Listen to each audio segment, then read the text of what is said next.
Jesus é bom e a caravana é maravilhosa. Amém? Vocês concordam comigo? É maravilhosa a caravana.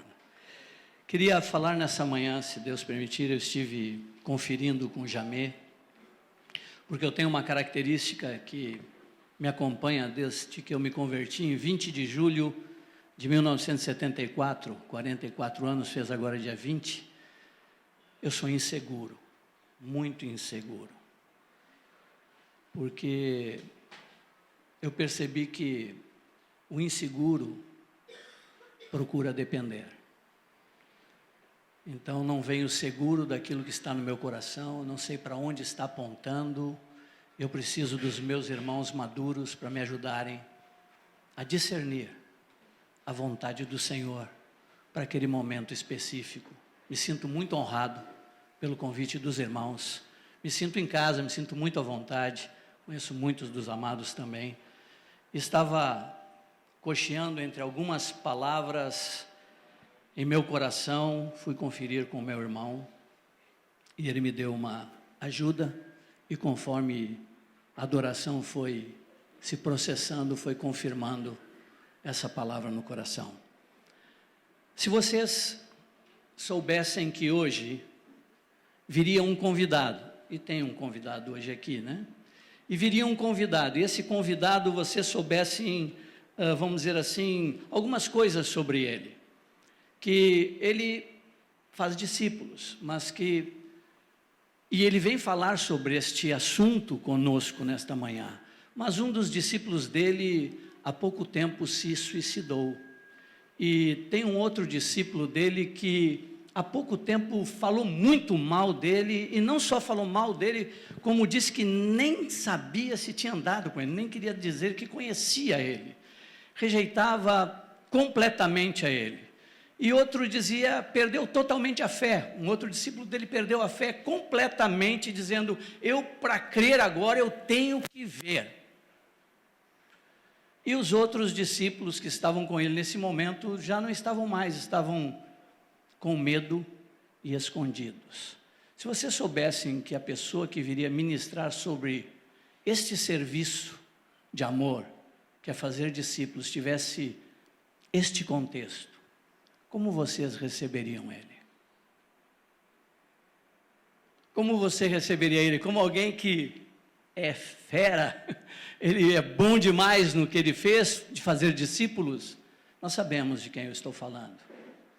Estamos falando de nosso Senhor Jesus, que termina seu ministério aqui na terra, naquela cruz, e diz, tudo está consumado, e naquele momento que ele diz, tudo está consumado, aqueles homens que ele chamou para estarem perto dele, um deles tinha acabado de se suicidar, outro tinha acabado de traí-lo, mentir, dizer blasfêmias, outro estava sem fé alguma, e os outros estavam atemorizados, com medo e desesperados. E nós sabemos que este homem que eu estou falando, Jesus, foi o melhor, ou o único, perfeito discipulador que pisou nesta terra.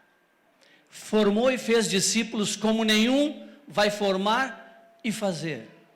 Tinha a palavra certa, na hora certa, para a pessoa certa, da forma certa.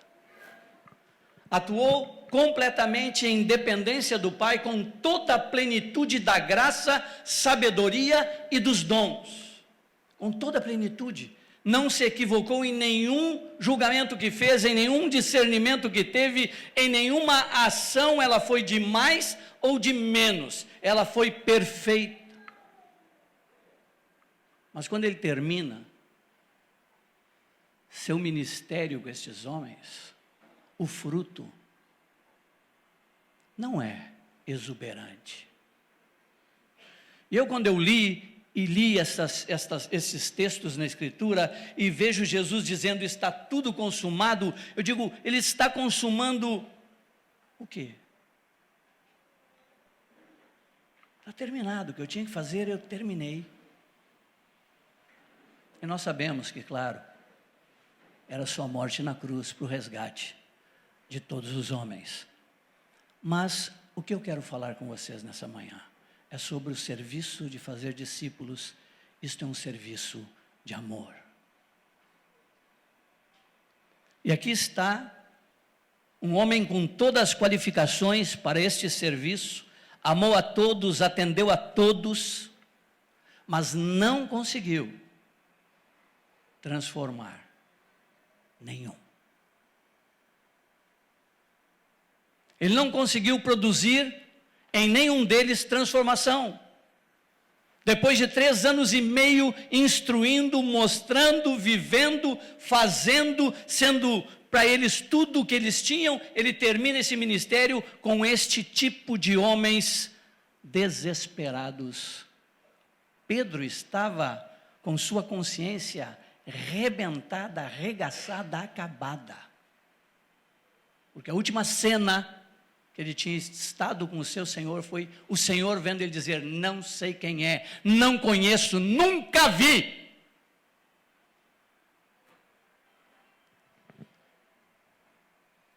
Agora vem o primeiro ponto que eu quero tratar com vocês, tentando comunicar algo a vocês.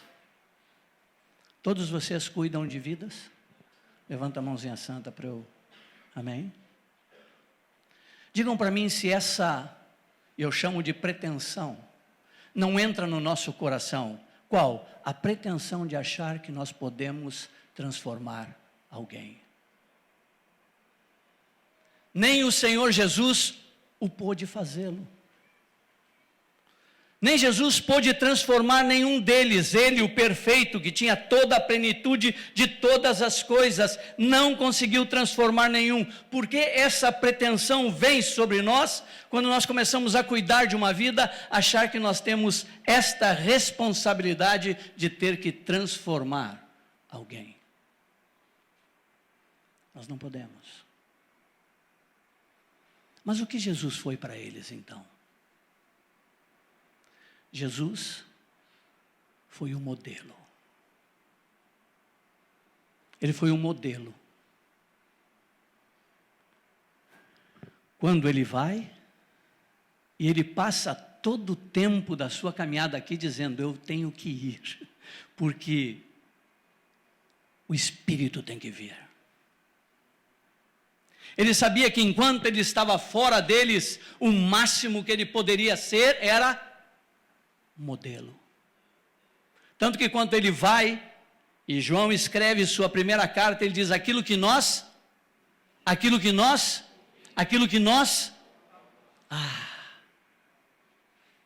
ele está dentro de nós, essa imagem, essa pessoa, esse modelo. Ele foi modelo para os seus discípulos. E ele disse: eu tenho que ir para o Pai, porque quando eu for glorificado, o Espírito será derramado. Enquanto ele habitou fora deles, ele não pôde produzir transformação. Mas a partir do momento que ele veio habitar dentro deles, a transformação acontece. O Espírito vem, é derramado, e eles são transformados. De homens medrosos se tornam intrépidos e saem pelo mundo todo conhecido, proclamando a sua palavra. Primeiro ponto, a essência deste serviço não é transformar alguém, é deixar-se ser transformado. Amém? A essência não é que eu tenho a responsabilidade de fazer, a essência desse serviço é que eu tenho a responsabilidade de ser. Eu não tenho que transformá-los, eu tenho que me deixar ser transformado. Eu não tenho que ter uma ação, eu tenho que permitir que a ação seja através de mim. Estão comigo ainda? Amém? Paremos um pouquinho aqui para deixar o Espírito Santo assentar isso em nossa mente e coração. Podemos orar um pouquinho. Ponto 1, tirar a pretensão de ter que transformar e vir a ação de deixar-se ser transformado. Amém? Oremos um minutinho.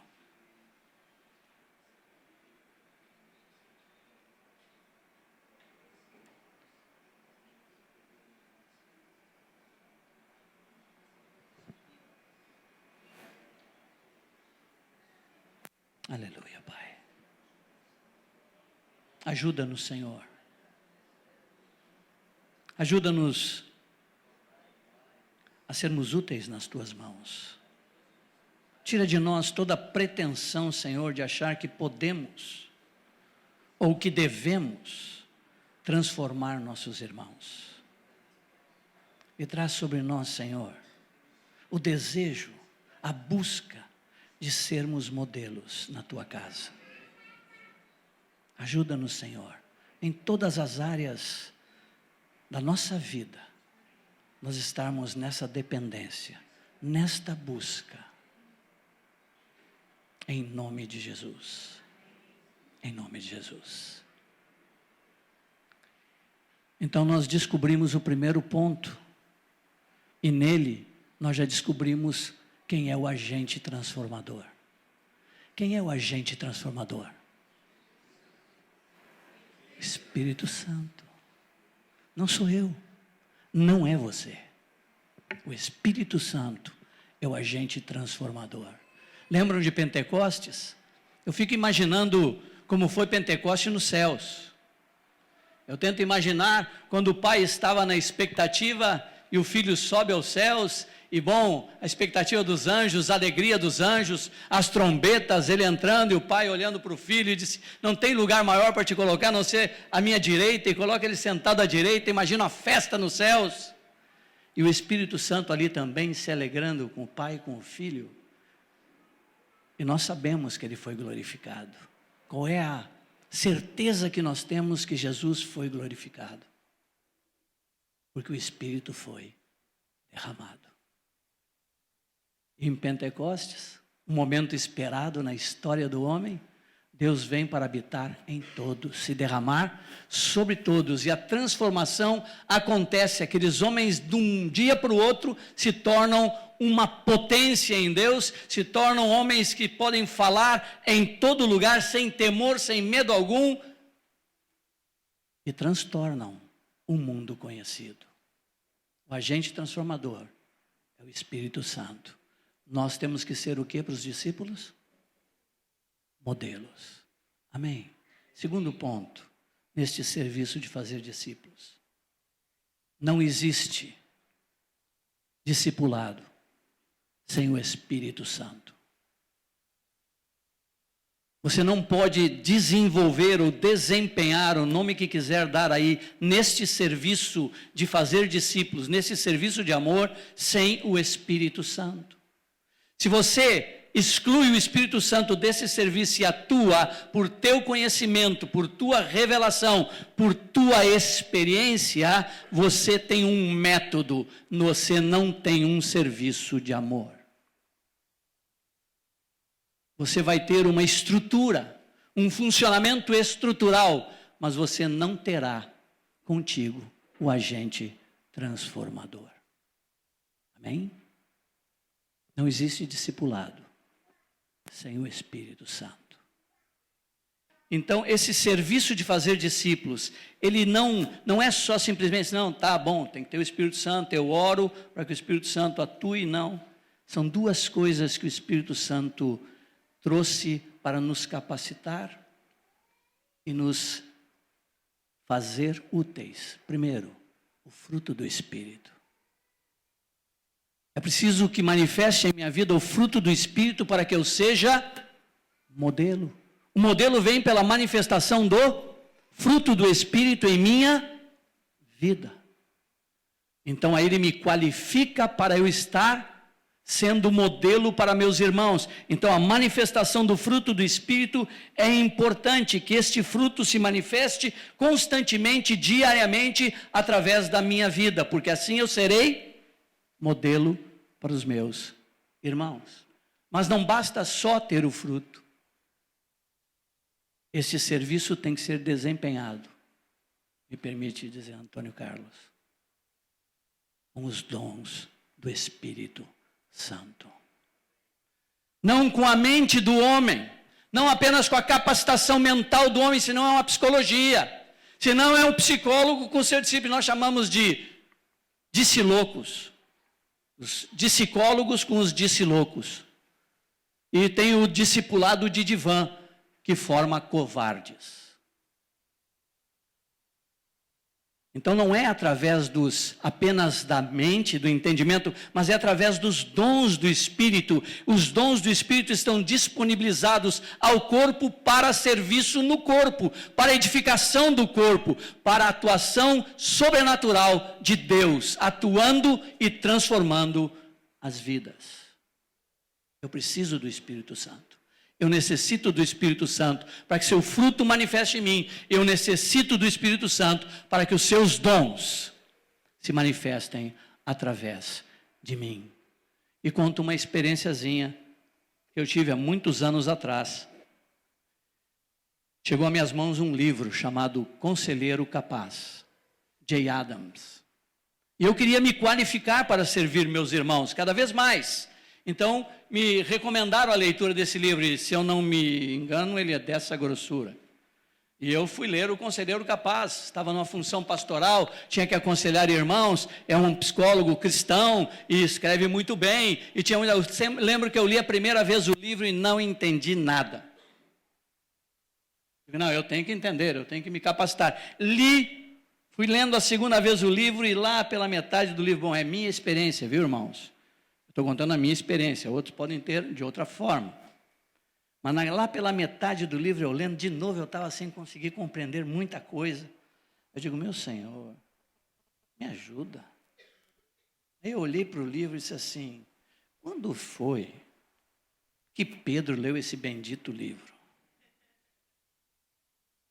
E quando foi que esse amado irmão olhou para um homem que mentiu na sua oferta e disse, mentistes ao Espírito Santo, esse homem caiu fulminado pela presença de Deus e poder de Deus.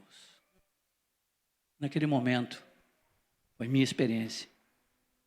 Eu peguei o livro e da forma que eu sou, eu lembro que eu peguei o livro na mão assim e joguei no chão, tirei no canto. Eu não preciso de informação. Eu preciso de manifestações. Eu não preciso de inteligência, de compreensão de metodologia. Eu necessito dos dons do Espírito. Se eu vou aconselhar meus irmãos, se eu vou estar nessa função, Senhor, me capacita com os teus dons, concede-me discernimento de espíritos, concede-me, Senhor, palavra de conhecimento, concede-me, Senhor, palavra de sabedoria. Eu preciso da manifestação dos teus dons para poder servir na tua casa com as armas e instrumentos reais e legais e dados por ti. Não existe, amados, discipulado sem o Espírito Santo. Não podemos desempenhar esse serviço sem ser na total dependência do Espírito Santo, sem ser em comunhão com o Senhor, em oração, em jejuns, em busca que estes dons se manifestem, nos colocando à disposição para que eles se tornem reais através de nós, para podermos, de alguma forma, sermos úteis nas mãos do Senhor, para desempenhar este serviço. Palavra de conhecimento, palavra de sabedoria, discernimento de espíritos. Não é para discernir demônios só, não. É discernir no espírito que a pessoa está. É discernir se o seu espírito está aberto ou fechado. É discernir se ela está compreendendo ou não. Se necessita que você se dedique mais ou não. Discernir a situação para que você possa atuar nela, não de uma forma já aprendida e feita e repetida, mas na dependência daquilo que Deus quer fazer com ela naquele instante. Não há fórmulas que você possa aplicar sempre. Eu lembro, posso contar uma outra situação para vocês? Eu estava em uma cidade e um casal estava enfrentando muita dificuldade. O pastor estava ajudando eles. Ele me pediu ajuda e eu conhecia o casal, jovens. Qual era a dificuldade? Ela era, não vou dizer todos os detalhes, né, porque acaba ficando conhecido depois, né? Então, trabalhava, um emprego muito bom, Ele tinha uma pequena empresa boa, não tinham filhos, e de repente veio a criança, depois de um bom tempo de espera, veio o bebê, e ele na expectativa então que agora ela se dedicasse a cuidar desse bebê, e ela não conseguia deixar seu trabalho, e ela era órfã de pai, e ela ficou órfã com 10 anos de idade, e ela tinha a mãe numa dependência, viúva e numa dependência, e ela tinha muita dificuldade também, ela olhava para como o marido geria as finanças, e ela achava que não estava legal a sua gerência, ela era economista formada, então tinha todo um conflito de situações. Se você chega numa situação dessas, o marido é o cabeça da mulher, a mulher é a sua ajudadora idônea, aí você tem que o marido tem que amar a esposa, e que a mulher tem que se sujeitar ao marido. Aí você tem toda uma base bíblica, e você pode chegar num aconselhamento desses, embasado na Escritura corretamente, e você pode atuar de uma forma de mandamento, e se fosse pelo mandamento, poderia chegar e dar os 2 textos, e dizer para fazerem exatamente, e o teu esposo quer que você saia, então você se submeta e você saia. E poderia usar a expressão, se é uma discípula, aí a pessoa responde, claro, então, se um discípulo obedece. E voltamos para o farisaísmo, mandamentos. Na marra, de qualquer forma. Então, quando eu discerni a situação junto com o pastor, orando, quando ele contou a história dele, eu chorei com ele. Quando ela contou a história dela, eu chorei com ela, chorei com os 2, eu digo agora. Os 2 me comoveram, os 2 me tocaram, os 2 tinham seus motivos, os 2 tinham suas razões. E eu estou ali e digo assim, bom, eu posso aplicar aqui, quantos casais eu já aconselhei? Milhares. Então eu já sei, agora aqui. Não posso fazer isso. É disso que eu estou falando, não posso fazer isso.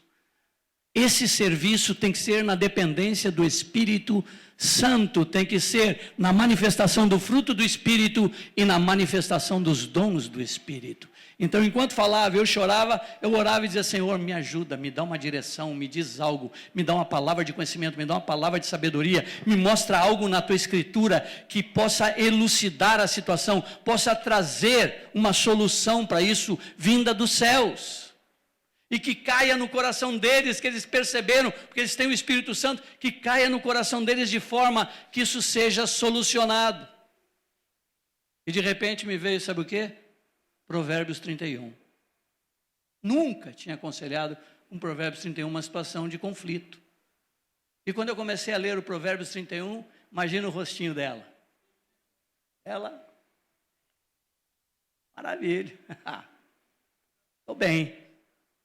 Eu li tudo e disse assim, a palavra que veio ao meu coração, independência, disse assim, se você é esta mulher, você vai dar conta de tudo. Então nós vamos provar por 6 meses se você é esta mulher.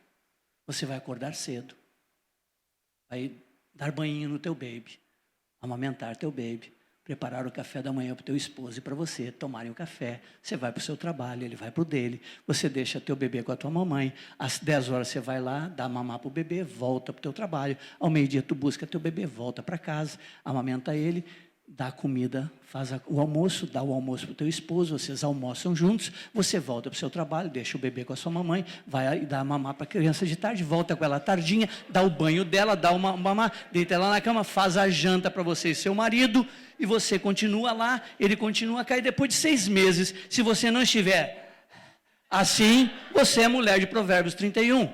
E se você estiver assim, então você tem que optar. Vamos lá, pode deixar o marido? É uma opção? Não. Pode deixar a casa? Outra opção? Não.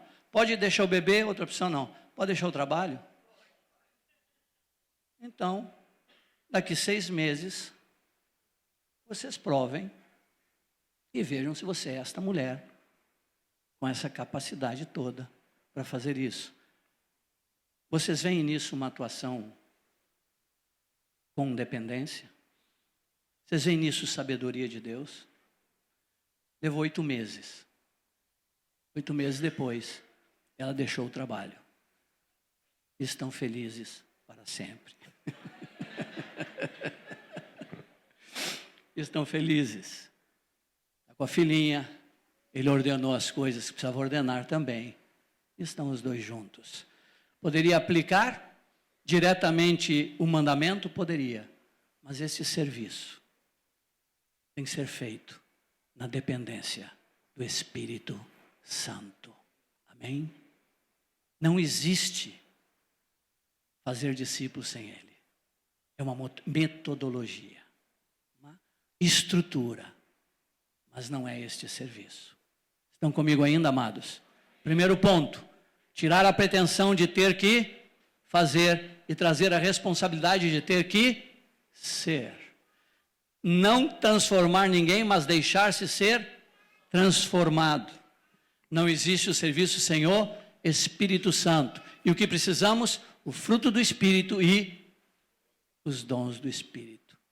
Buscar os melhores dons. E nesses dias, tem uma frasezinha na Escritura que tem me aquecido o coração. Diz assim: e passo a mostrar-vos ainda um caminho sobremodo excelente. Eu parei aqui. Eu tenho parado esses dias neste caminho sobremodo excelente. É uma hipérbole, um exagero. Sobremodo já é grande, e excelente ainda. Há um caminho que é sobremodo excelente, e é o amor. Amém? Outra coisa, amados.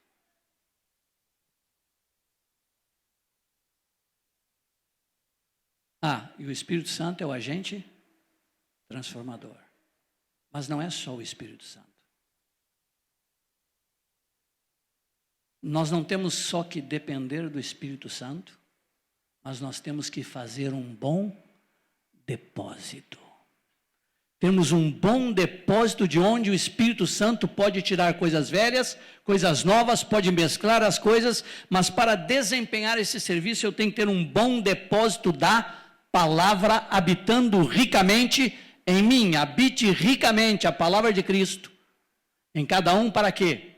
Qual o objetivo? Instruir e aconselhar. Para que você possa instruir alguém, para que você possa aconselhar alguém, para que você possa expressar um conselho sobre qualquer área da vida, tem que habitar ricamente em nós a palavra de Cristo. Ensinando-os a guardar todas as coisas que eu vos tenho ordenado. Este é o meu filho amado, a ele ouvi. Falou no passado através de mas nesses dias nos falou pelo Filho. Então eu tenho que fazer com que habite ricamente. Eu dependo do Espírito Santo, eu tenho o fruto do Espírito em mim, eu busco os dons do Espírito Santo, mas eu me capacito pela habitação da palavra de Cristo em mim, pela meditação na Escritura. Não é leitura só, é meditar na palavra. Não estou dizendo que não pode ler a palavra, por favor, não me compreendam equivocadamente, mas meditar é diferente de ler. Ler é bom você se familiarizar, mas meditar é você ficar. Eu disse para alguns irmãos relacionados comigo, muito chegados, que eu disse assim, faz muito tempo que eu não tenho o hábito regular da leitura. Aí disse, uau, o que é isso? Mas eu não tenho um dia que eu não estou em cima de uma porção da Escritura, mas fico ali 10, 15, 20 dias até tentar receber a compreensão, a revelação do Senhor sobre aquilo. Um exemplo. Estava lendo a Escritura e veio, se soubesses o que significa misericórdia quero, e não sacrifícios, não terias condenado inocentes. Uma bomba. Quando eu li isso, me deu um tiro. Pá! Eu disse, se soubesseis o que significa misericórdia quero e não sacrifícios, não terias condenado inocentes. Aí eu parei, Senhor, eu sei o que significa isto. Eu sei o que significa misericórdia quero, eu sei o que significa misericórdia quero e não sacrifícios. E Senhor, se eu não sei isso, o resultado disso é que inocentes foram condenados. Senhor, e se eu não tenho compreensão, então quantos inocentes eu já condenei? E entrei em pânico. Sincero, não é exagero não. Fiquei 40 dias aqui. Fiquei 40 dias em cima deste versículo, dizendo: Senhor, me explica o que significa isso, me mostra o que significa misericórdia quero e não sacrifícios, me mostra, me revela, eu tenho que compreender isto, senão estarei condenando inocentes, ainda mais na função que eu estou, de estar tratando com tantas vidas e julgando tantas situações. E tu sabe que você esquece, né? Mas o Espírito Santo não. Ele lembra cada nome. E foi vindo assim, ó. Tum.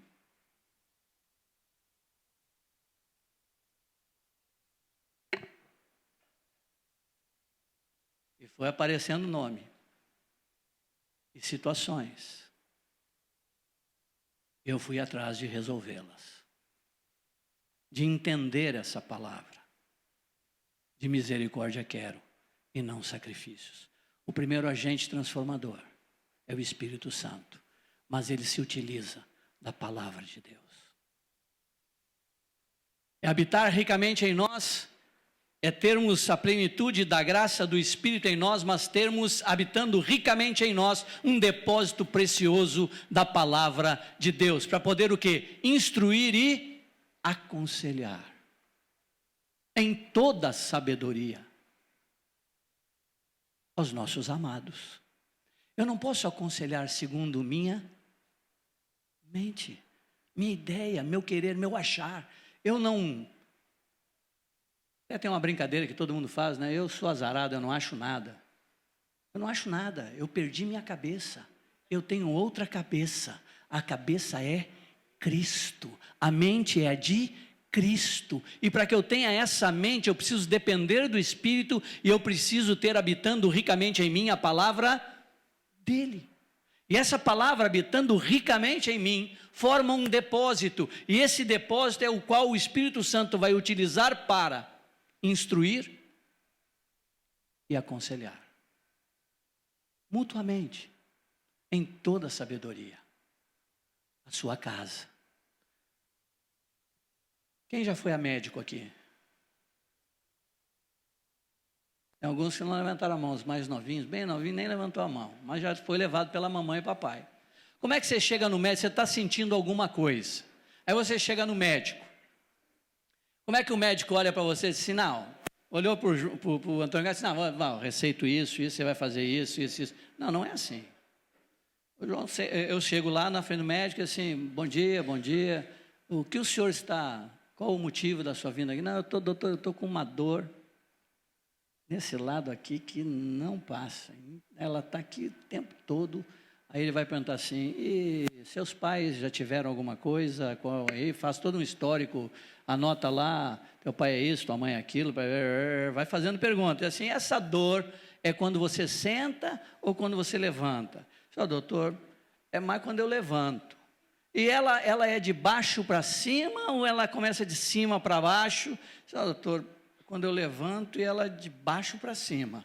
E aí, assim, ele já vai descartando algumas coisas, né? Ele vai tirando alguns tipos de enfermidade, tal. Aí vamos fazer uns examezinhos aqui, aí sangue, isso, aquilo, tal. E ele vem e prepara um diagnóstico. Aí te passa um remédio, um exercício, alguma coisa, ele vai passar para você. Vamos dizer que o médico erre terrivelmente. O máximo que pode acontecer, não, algumas coisas podem acontecer. Uma coisa que pode acontecer é você não ficar bom. A segunda coisa é ele te matar. Mas é só o que ele pode fazer. Te levar à morte, você morre. Por que estou contando isso? Porque nós, vocês, eu, quando diagnosticamos os discípulos, nós não podemos matá-los fisicamente só, não podemos detoná-los espiritualmente, eternamente. Não podemos sair colocando carimbos Não podemos sair colocando de qualquer maneira uma pecha na pessoa, esse é isto, esse é aquilo, esse é aquilo outro, esse é desse jeito, esse é daquele jeito. Não, há uma multiforme situações na Escritura que mostram situações diferentes, discernimento diferentes e ações diferentes. Vocês estão dispostos a olhar algumas comigo nessa manhã? Amém? Sair a pretensão de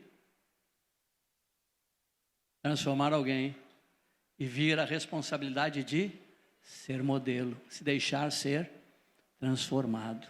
Amém? Não existe para o lado Senhor, Espírito Santo. E para ser modelo temos que manifestar o fruto do Espírito. E para nos qualificarmos temos que ter manifestar os dons do Espírito. Mas também tem que habitar em nós ricamente a palavra de Cristo. Então, assim como um médico, ele faz um diagnóstico e ele tem um procedimento, ele tem tem remédios, tem ações que ele faz para que essa pessoa seja curada, nesse serviço também existem. Nós vamos ver assim umas 10 situações diferentes com um discernimento e uma ação, para que haja a cura. 1 Coríntios capítulo 5, quantos de vocês sabem o que está lá? Está lá uma situação hedionda, horrível. Está lá um homem que diz que se atrevia a possuir a mulher do seu pai. E fala que há jactância, e vocês não estão fazendo nada. Há esse tipo de pecado no meio de vocês e não estão fazendo nada. Então o apóstolo, ungido pelo Espírito Santo, instruído pelo Senhor, manda uma carta e manda uma ação. Qual é o discernimento dele? O discernimento é, ele não é o quê? Irmão. Alguém que vive na prática do pecado. Alguém que está vivendo numa prática de onda de pecado, não há arrependimento, não há mudança, continua e segue no seio da igreja. Então, não vou usar a palavra diagnóstico, mas sim o discernimento a palavra diz, ele não é irmão. Qual é a ação? Qual é a ação? Expulsai de entre vós. Então aqui é uma situação extremada. Aqui é uma situação onde você discerne pela prática, pela vida, pela conduta da pessoa que ela vive deliberadamente em pecado. E é um pecado grotesco, um pecado hediondo desses, e ele não se arrepende e não muda. Qual é a ação para salvá-lo? Porque a ação não é para condená-lo, a ação é para salvá-lo. A ação é expulsai de entre vós. Então, quando se chega ao discernimento de que não é irmão, a ação é expulsar quando há pecado, mas tem que ser num nível deste que está descrito na Escritura. Qual é o final da ação? Para que seu corpo seja e seu espírito possa ser. O objetivo sempre é salvar, nunca é destruir, nunca é acabar. Mas nesse momento ele está o quê? Como um fermento trazendo dano para o corpo. Ele não é do corpo, porque ele não é irmão. Se vive dessa forma, não é irmão. E não sendo irmão, expulsai.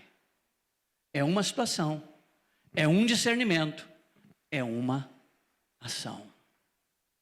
Segundo, 2 Tessalonicenses capítulo 3, do versículo 6 até o versículo 15, ou mais.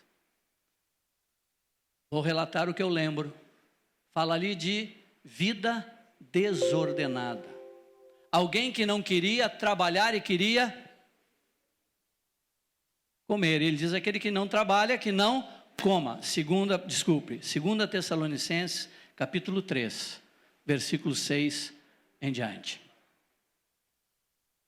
Anotaram? Posso seguir? Ali fala de uma situação de vida desordenada. A vida não está em ordem, está toda desordenada, mas quando ele chega no final e ele fala desse tipo de situação na casa de Deus, fala que é alguém que não quer trabalhar, ele quer viver à custa dos irmãos. Lá em Porto Alegre, quando eu estava lá em 1900, e esse vovô aqui mocinho, teve um irmão que viveu 1 ano às custas de todos nós. Ele sempre tinha uma revelação ao meio-dia e na hora da janta.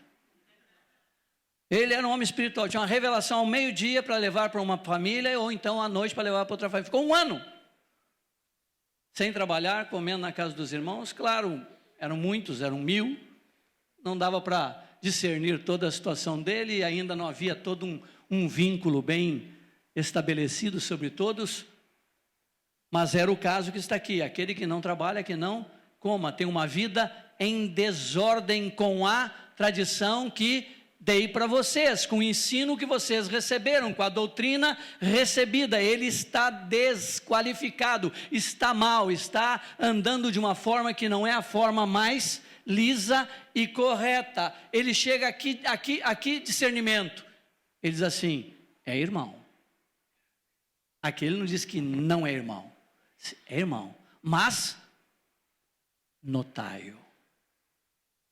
Notaio põe uma marca, que saibam, adverti-o como irmão, e afastai-vos dele. Há um discernimento da situação e há uma ação própria para esse discernimento, para que haja a cura, para que ele seja curado. Então você, no teu serviço de amor, por cuidar de vidas, por estar servindo irmãos, então você tem que depender do Espírito Santo, você tem que ter o fruto do Espírito, você tem que ter a manifestação dos dons do Espírito, você tem que discernir a situação dele, para que você tenha a ação correta para com ele, para que ele seja curado daquela situação. E o discernimento não é irmão, a ação é expulsa. Na outra, o discernimento está com vida desordenada, mas é irmão, vou adverti-lo e vou notá-lo. E fazendo isto, a ação que a palavra diz, para que haja o quê? Toda ação é para salvar, para curá-lo, para colocá-lo adequadamente. Amém? Estão comigo ainda, amados? Terceiro texto, 2 Timóteo 2, 24. 2 Timóteo 2, 24. Aí fala de uma outra situação.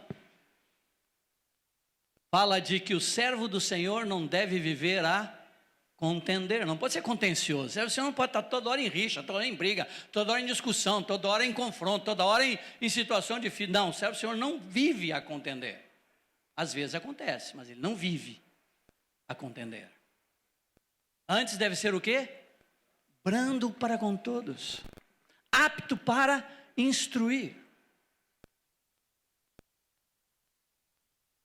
trazendo, e depois fala assim, apto para instruir, e fala assim, disciplinando com mansidão os que se opõem, porque foram presos num laço trazendo de volta a sensatez, porque foram presos num laço do diabo. Paulo, é outro discernimento. Um vive deliberadamente em pecado, o discernimento não é irmão, a ação é expulsa. O outro está com a vida desordenada. O discernimento é este, a ação é advertir e notá-lo. Agora aqui, a situação é que há um laço do diabo. E o texto termina dizendo que ele fica preso no laço do diabo, a fim de fazer a vontade do diabo.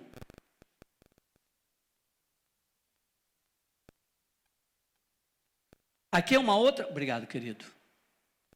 Aqui é uma outra situação, é discernimento diferente dos outros. Aqui eu estou discernindo que é um laço, ele foi preso num laço do diabo. O que é preso num laço do diabo? Ele foi enganado, um sofisma, uma mentira entrou na sua mente e ele ficou preso nessa mentira a ponto de resistir à verdade. Se um discípulo começa a resistir uma direção, começa a resistir uma orientação, começa a resistir algo, qual é a pecha que nós fazemos? Ele é o quê? Desobediente é o quê? Às vezes a expressão que eu já ouvi, não digo que nós usamos, rebelde. Alguns dizem, não é discípulo, não entendeu nada. Mas eu não posso discernir isso sem ser no mundo espiritual. Eu preciso depender do Espírito Santo. Eu preciso orar, eu preciso buscar ao Senhor para discernir. Ele está com a vida desordenada, ele está vivendo deliberadamente em pecado, ele está preso num laço do diabo, ele está resistindo à verdade. Eu preciso ser apto para instruí-lo, eu preciso ter recurso da Escritura, eu preciso ter dependência do Espírito Santo, eu preciso amá-lo a ponto de me dispor para buscar, jejuar e discernir sua situação, a ponto de eu poder ajudá-lo, tirá-lo e desfazer esse laço e trazê-lo de volta à sensatez. Amém? Esse serviço não pode ser feito sem o Espírito Santo e sem habitar ricamente em nós a palavra de Cristo. Um exemplo disso, para vocês entenderem o que eu compreendo por ser laço do diabo. Um irmão entre nós, muito querido, faz viagens porque trabalha com produtos médicos, com laboratório, tem que viajar, vai e tal. A esposinha dele tinha uma filhinha só, ele está no carro dele viajando para ver alguns médicos no interior, e na viagem, eu uso a seguinte expressão, aí o Kid veio, diabo, Kid veio, pousou no ombrinho dele e começou aquele papinho com ele. E se você morrer, quem vai cuidar da tua mulher? Que aí vocês têm aquele ensino de que é melhor a mulher ficar em casa, cuidar do filho, do marido, do filho, da casa. E se você morre, quem vai cuidar? Os pastores vão cuidar? Pode até ser uns 3 meses, eles vão lembrar, mas depois de 3 meses, eles vão lembrar de cuidar da viuvinha. Viuvinha é tua mulher, tua filhinha. E ele começou essa conversa. E lá vai o laço. O laço dando volta. E prendeu a cabeça dele e virou assim, eu vou voltar, minha mulher vai trabalhar, eu não quero saber. E botou fogo no negócio e definiu. Esse irmão querido, precioso, nunca teve nenhuma atitude inconveniente. De repente ele chega e você vai... O que houve? Não, minha mulher vai trabalhar. Mas por que, querido? Olha aqui, tua filhinha, e isso e aquilo, e papai, a palavra e tal, não sei o que, não, vai trabalhar. Aí você toma aquele choque, diz assim, se rebelou. É um rebelde. Não. Está preso num laço. E eu tenho que ser apto para desfazer esse laço. E eu só vou ser apto para desfazer esse laço, não é pelo meu conhecimento, mas é pela minha dependência e pela manifestação daquilo que habita ricamente em mim. E graças a Deus isso aconteceu. Esse irmãozinho, na volta da viagem, Deus expulsou o Kid, tirou o Kid do ombro dele, e o Espírito Santo ministrou a ele, dizendo, quem cuida de você? Quem cuida de todos, quem concede o sustento a todos, quem não deixa faltar nada para os seus, é tu, meu pai, não, minha mulher, graças a Deus, na ida, na volta, o laço já foi desfeito, não precisou alguém atuar, o próprio Senhor operou sobre a vida dele, através da palavra que já habitava ricamente nele, o Espírito Santo. Estão conseguindo me acompanhar, entender, queridos, onde eu estou indo? Amém? Porque são várias situações. São situações diferentes. É discernimento diferente para ter uma ação que esse discernimento te impõe, para que a pessoa seja curada e ajudada. Expulsa, adverte, nota,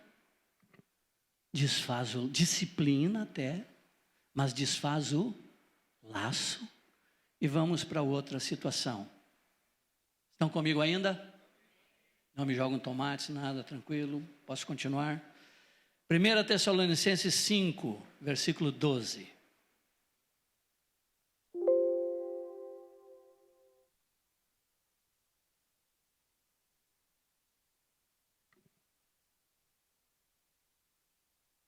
Aqui existem 4 situações diferentes, com 4 ações diferentes. Agora vos rogamos, irmãos, que acateis com apreço os que trabalham entre vós, e os que vos presidem no Senhor e vos admoestam, e que os tenhais com amor em máxima consideração, por causa do trabalho que realizam. Vivem em paz uns com os outros. Então tem um tipo de gente na igreja, que é aqueles que trabalham e que nos presidem, e diz qual é a ação que nós temos que ter quando vemos estes amados irmãos que estão ombreando, que são aqui, pelo que eu estou vendo, todos que estão aqui são esses amados irmãos que estão ombreando, que se disponibilizaram, que abriram suas casas, abriram sua privacidade para servir na casa do Senhor e servir aqueles que estão na sua casa. Então, diz que é para ter o que com essas pessoas? Amor. O que mais? Máxima consideração. Uma consideração enorme. Então, esses são os que trabalham, os que nos presidem, aqueles que nos admoestam, que nos confrontam com a verdade, notéteses, nos confrontam com a verdade. Então, esses nós temos que ter amor e máxima consideração. Permite um parênteses aqui. Eu comecei a observar, e começaram baiano falar mangar comigo, porque eu percebi que no exercício da autoridade, isso pode recair sobre vocês, nós não percebemos, mas com o exercício da autoridade, às vezes nós vamos ficando mal educados, por ter autoridade, e por os irmãos serem tão sujeitos, tão prontos, nós ficamos mal educados, dizendo assim, abre a Bíblia em tal lugar, vamos ficar de pé. Não precisa, né? Por favor, podemos abrir nossas Bíblias? Por favor, irmãos, podemos ficar em pé? Porque não é um rebanho de cachorro. São filhos de Deus. São preciosos. E eu comecei a usar isso, né, Sérgio? Marcadamente, alguns irmãos começaram a mangar de mim. Como o Mar disse, por favor, se puderem, se quiserem, se vocês estiverem dispostos a fazer isso. Não é isso, mas são meus irmãos, amados, queridos, preciosos. Foi pago um preço por vocês e por mim, tremendo, e não foi pago por mim. Então, de ter uma ação correta. Outra, comecei a falar com os pastores que eu relaciono, dizendo assim, com respeito aos líderes, vocês têm que tratar esses homens assim.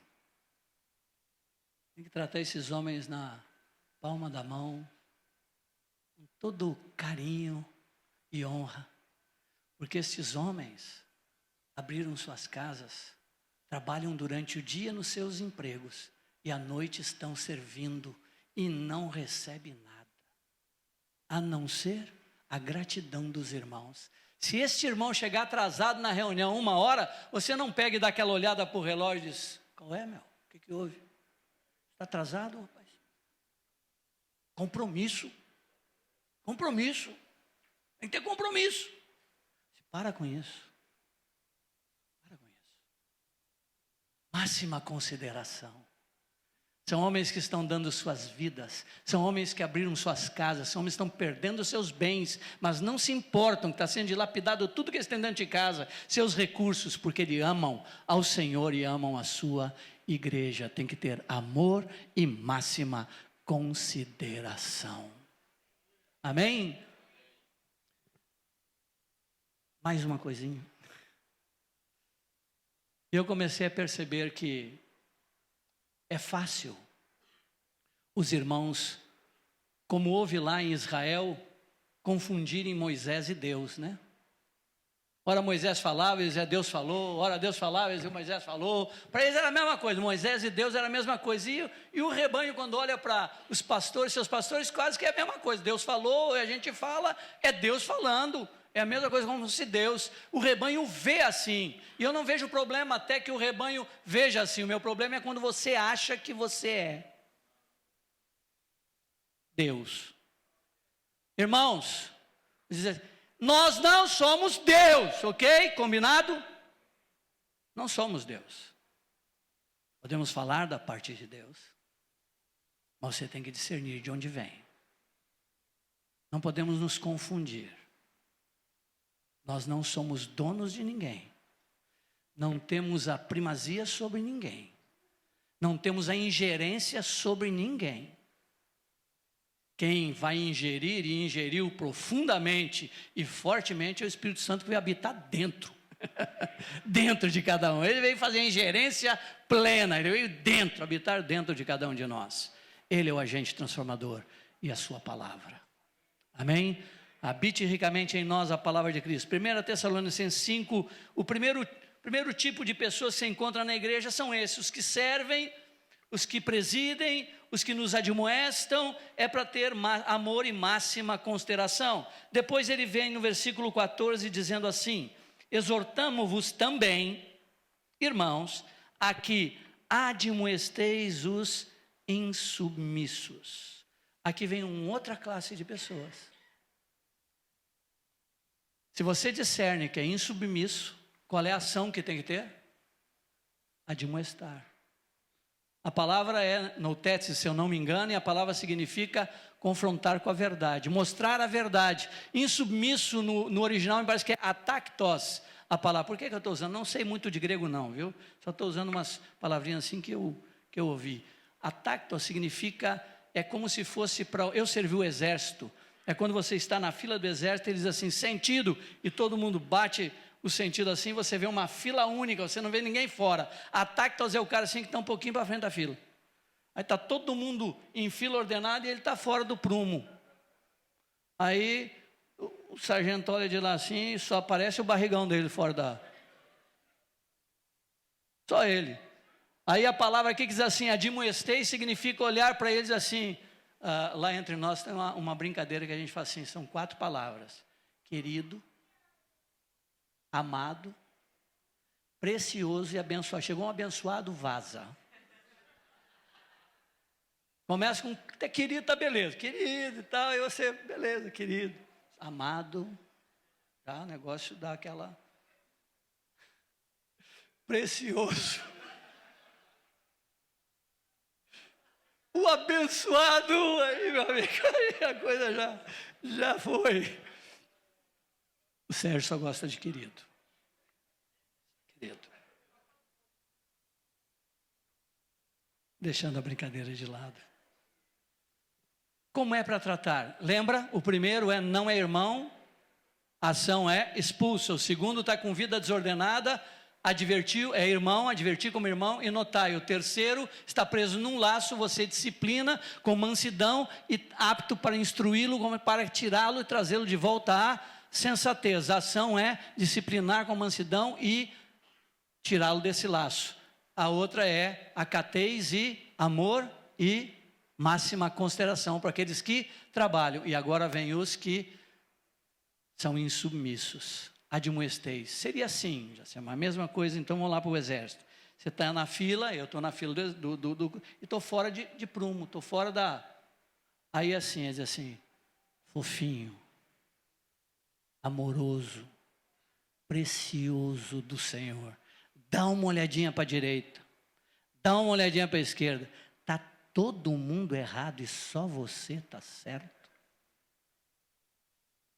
Porque alguns assim, aqui na Bahia, assim, eu tenho meu jeitão, eu tenho meu jeitão, esse é o meu jeitão, eu sou assim, nasci assim, complexo de Gabriela, eu nasci assim, você assim, não muda, não querido, volta para o prumo. Você confronta ele, mas não é num confronto de você zangado, confronto com a verdade sempre tem que ser falada em amor. Mas é um outro discernimento, é uma outra ação. Estão comigo ainda? Amém? O próximo. Consoleis os desanimados. É um outro tipo de gente, o desanimado, o borocochô. Ora ele está em alta, ora ele está em baixa. Ora ele é profeta da igreja, ora ele é o desgramado, que não consegue nada, que não faz nada, que não pode nada, que não serve para nada. É aquele que tem altos e baixos. Eu pensava que era isso. Desanimado, eu pensava que era isso. Alguém fica desanimado. A palavra no original é oligopsix. Nem sei dizer direito, mas é mais ou menos isso. Oligopsix. É para psicologia. Em inglês é feeble mind. A tradução. Sabe o que significa? Débil mental. É débil de mente. Sabe por que ele é desanimado? Porque ele não consegue guardar por muito tempo a mesma verdade, mas ele não é um insubmisso. Ele não é alguém que resiste, que está fora do prumo, porque tem seu jeitão e quer viver segundo o seu jeitão e não segundo o padrão do Senhor. Então ele não é um insubmisso, ele é apenas um desanimado, ele tem uma mente fraca. A mente dele é fraca, que ele não consegue guardar por muito tempo a mesma verdade. Eu uso um exemplo bem bobinho para ajudar. E você ministra assim: 2 mais 2 é 4. E ele fica e repete com ele: 2 mais 2 é 4. 2 mais 2 é 4. E ele sai para o almoço e diz: hoje o Mário disse que 2 mais 2 é 4. Aí amanhã ele chega. Eu estava no encontro, lá no encontro com os irmãos lá no norte, e o Mário falou que 2 mais 2. Ele falou 2 mais 2. 2 mais 2, ele falou sobre isso. 2 mais, já não lembro mais que é 4. 2 mais 2 e tal. Daqui a um mês ele já nem lembra o que teve no litoral norte, em algum retiro. Porque ele tem a mente fraca, ele não consegue guardar por muito tempo, mas ele não é alguém que está resistindo o 2 mais 2 igual a 4. Ele não lembra mais que 2 mais 2 é igual a 4. O que precisa fazer com ele? Consolar. O que significa consolar? Significa repetir para ele com amor. Lembra que 2 mais 2 é 4? Ele disse: isso mesmo, 2 mais 2 é 4. É isso mesmo, eu lembrei, agora eu lembrei. Ele não é um insubmisso que está resistindo. Agora imagina se você trata ele com admoestação. Você mata o coitado e você trabalha com o insubmisso como consolo. Você mata ele também. Então você tem que discernir, e para discernir, amados, precisa depender do Espírito Santo. Não se desenvolve esse serviço sem a dependência do Espírito e sem habitar ricamente em nós a palavra de Cristo. E eu descobri uma coisa, que Deus me considera feeble mind, oligopsix. Deus me considera débil mental. Sabe por quê? Porque Ele repete muitas vezes as mesmas coisas para mim, e repete, eu digo: Senhor, é mesmo, tinha esquecido disso, tinha esquecido dessa verdade. Não precisa levantar a mão santa quem concorda comigo, que se sente na mesma situação.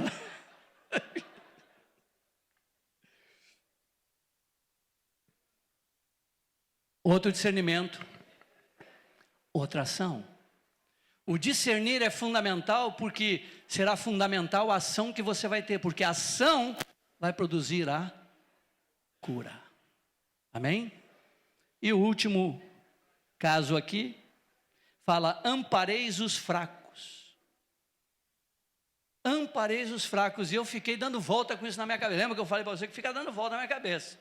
Ampareis os fracos. Aqui a palavra, quando eu fui meditar nela, qual é a ação? Amparar o fraco é o seguinte. Posso te usar como exemplo de fraco? Eu sei que você não é. Inclusive você é bem forte. Forte. Baiano é educado. Você é forte, que nem eu sou forte. Amparar o fraco é: você não consegue orar todos os dias. Você não consegue meditar na Escritura todos os dias. Você não consegue jejuar nenhum dia na semana. Começa o jejum às 8, lá pelas 11, eu estou com dor de cabeça, aí eu vou comer porque eu não estou passando bem.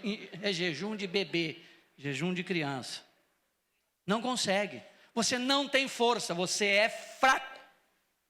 Aí eu, como aquele que cuida da tua vida, eu digo: você tem que orar todos os dias. Vou te dar uma lista de oração, vou te dar, ler o Pai Nosso, que é assim, blá, blá, blá. Você faz isso, faz aquilo, blá, blá, blá. Você vai ler essa porção da Escritura, 5 capítulos por dia, não sei o que, blá, blá, blá, tum!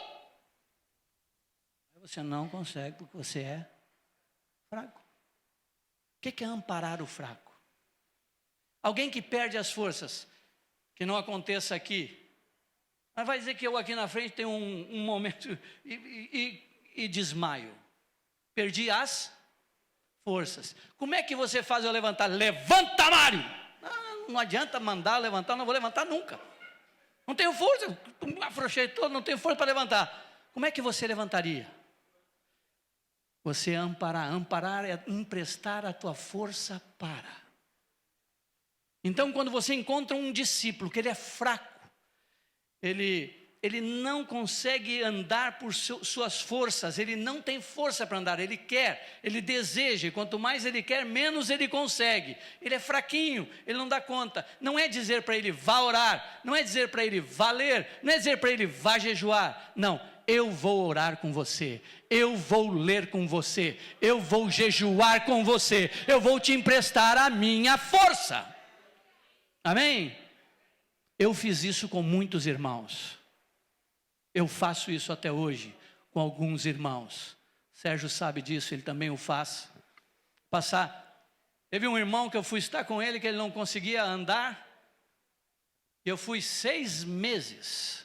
Sabe qual é o horário que ele tinha? Das 5 às 6 da manhã. Eu digo, eu vou lá. Eu vou orar com você esse mês inteiro. Não sei se era alegria ou tristeza dele, mas às 5 da manhã eu batia na porta. Eu disse, mas ele veio mesmo hoje de novo. Hoje ele podia não ter vindo. Íamos lá, íamos para a sala os dois, colocava o nosso rosto, nos abraçávamos, começava a orar, orava com ele, orava. Abria a escritura, líamos uma porção da escritura, compartilhava com ele que Deus estava falando comigo. Fiquei 6 meses com esse irmão. Esse irmão era fraco. Esse irmão hoje tem sua casa aberta. Tem 30 discípulos que ele trouxe ao Senhor. Ele cuida, tem sua casa e faz isso com outros. Ampareis os fracos, dando sua força para com ele.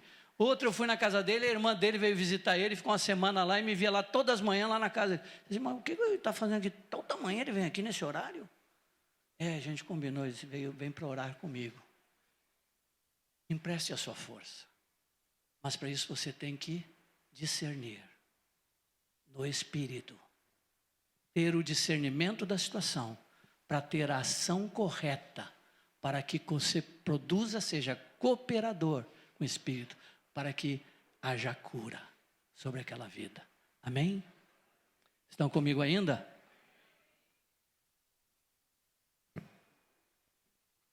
Termino aqui, eu sei que são 3 parábolas, eu não vou discorrer sobre elas com detalhes, mas quero citá-las e terminar com um texto de Amós capítulo 3, vocês podem já ir abrindo, que eu sei que esse é um livrinho difícil de achar na Bíblia, e eu às vezes tenho que dar uma olhada bem para onde é que está o Amós mesmo, e que, se eu achar logo ele também.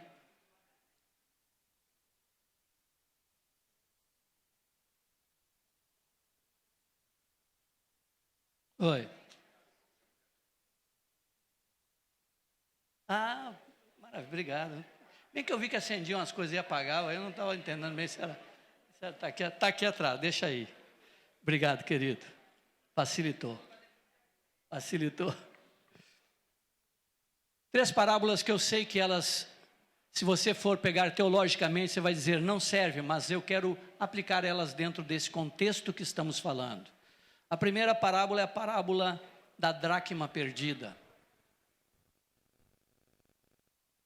Eu sei que ela está falando de trazer alguém, eu tenho ciência disso, mas eu quero usar ela dentro do nosso contexto, de cuidar de vidas. A dracma estava perdida onde? Na casa, não estava na rua. Estava perdida na casa. Mas alguém se deu conta.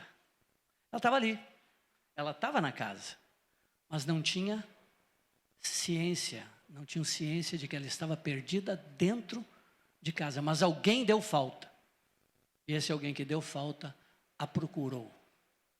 Não tem uma ação com discípulos que estão perdidos, que a ação é procurá-los, achá-los e dar o devido valor. E dar o devido valor a eles, amém? Valorizá-los, mostrar que eles são do corpo, são parte importante do corpo, são necessários e são importantes para o nosso convívio. Amém? Segundo, a ovelha perdida. É uma ovelha. É uma ovelha e está perdida. Ficou distraidinha. Se distraiu, ficou lá. Não viu que as outras foram. Esse não é para procurar, esse é para buscar. O pastor vai e busca. E coloca sobre os seus ombros. Uma ação de amor tremenda. Não ouviu? Que se lasque. Não ouviu? Falei alto. Todo mundo ouviu. Todo mundo aqui ouviu. Não ouviu porque não quis ouvir. Não quis ouvir agora que se lasque. Tomara que caia no penhasco. Esse é o discipulador amoroso. Não, ele vai aprender. Vai aprender assim. Não. Pastor. E todos somos. Todos somos chamados para cuidar de vidas. Temos que ter esse coração de pastor. Contou, cadê? Não. Deixa ali, vai buscar. Vai atrás. Busca, encontra, coloca sobre seus ombros, empresta a sua força e atrás de volta para o aprisco. Amém? Terceira, o filho pródigo. Que para mim devia ser do pai amoroso o nome, não filho pródigo. Primeiro você procura. O segundo você busca, o terceiro você espera. Um eu procuro, porque está perdido na casa, eu vou procurar dar o devido valor. O outro eu busco porque ficou distraído em alguma situação, não sei, estou usando a palavra distração, mas pode ser outra coisa. Eu busco. E o outro eu espero. Mas eu não espero assim, um dia vai voltar. Como é que o pai esperou? Por que o pai foi o primeiro a ver? Todo o tempo olhando para a colina, olhando para lá, para se o filho voltasse. E como recebe esse filho? Dá tudo de volta. É uma ação de amor tremenda, dá tudo de volta. Dá o anel da sandália, põe a capa, e traz de novo para a filha, e eu posso entender a bronca do que ficou. Porque o cara levou 50%. E agora ele torna filho de novo, vai levar mais 50% dos 50% que ficou. Ou seja, eu vou ficar com 25% só. A repartir de agora é filho de novo. Eu já fui o pródigo. Quando eu vim ao Senhor, perdão a emoção, porque é uma lembrança boa, né? Lembrar o dia que você encontrou com o Senhor. Eu era um filho pródigo, me identifiquei muito com ele. Com o passar dos anos, eu fiquei meio parecido com o que ficou. Comecei a achar que eu já, algumas coisas, eu merecia, né? Estou aqui há tantos anos, estou fazendo, Mas eu descobri que, na parábola, o que Deus quer é que eu aprenda a ser como o Pai. Que eu ame tanto um quanto o outro. O que foi libertino e o que é legalista. Mas o Pai amou os dois. Que eu tenha esse amor para com os meus irmãos. Então aqui é esperar. Ele não foi, ele não buscou, não procurou, mas ele esperou ansiosamente que ele voltasse. Ele espera, e essa espera demanda oração. Aquele que foi, que deliberadamente disse, não quero mais andar com vocês, não quero mais estar aqui, não dou conta de ficar aqui, estou indo, saiu, você fica esperando como? Uma decisão deliberada, você permanece em oração, para que volte, para que volte, para que volte. Senhor, toca nele, traz de volta e fica com essa esperança no coração e essa oração diante do Senhor. Amós 3:12, por favor. Já que vai aparecer aqui. Assim diz o Senhor. Deixa eu sair da frente dos irmãos daqui.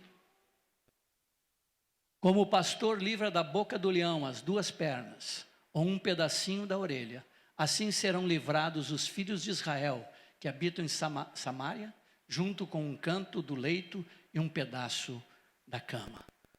Qual é a comparação? O pastor. E como é que o pastor faz? Livra da boca do leão as duas pernas ou um pedacinho da orelha.